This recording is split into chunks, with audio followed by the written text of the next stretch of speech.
Let's talk about the three pillars of popularity and how Somber was able to rebrand himself and go from a pretty niche bedroom pop artist to one of the most streamed artists of 2025 and in the running to potentially win Best New Artist at the Grammys this year.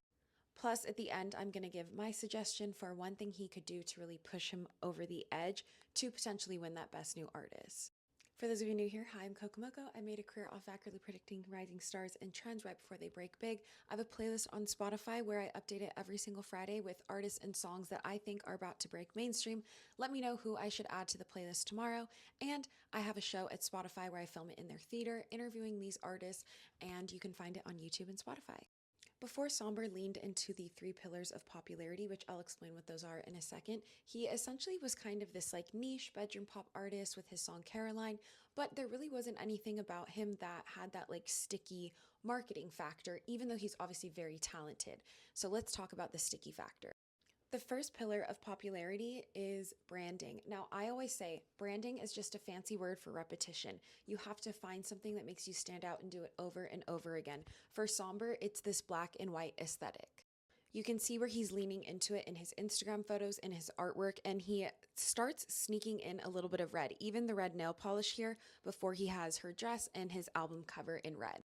Instead of chasing the trends with the sequin suits that Harry Styles and Benson Boone were making popular, he went and did the black and white thing, which we hadn't really seen since the 2010s with the 1975 and Zayn and The Weeknd, and that worked for him.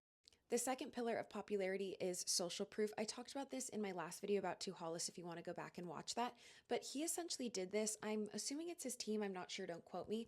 They have this thing called like Daily Somber where they're posting these videos of him that make it seem like someone's talking about him from a third party perspective. And it goes way more viral than if he himself was like, you have to listen to me.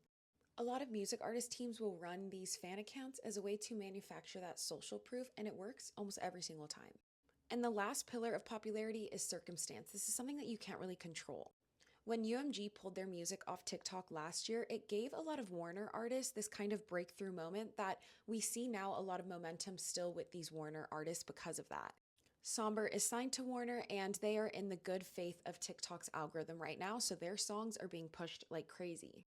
Now, my last advice for Somber, not that he needs it or that I'm important, but I think he should cover a country song in one of those like Spotify live sessions because a lot of the Grammy voters are Nashville based and they are country. And so if he can do that, it would be a nod to that kind of demographic. Go follow the Middle Row playlist on Spotify for Friday updates and let me know who I should talk about next or add to the playlist. Thanks, coconuts. Love ya.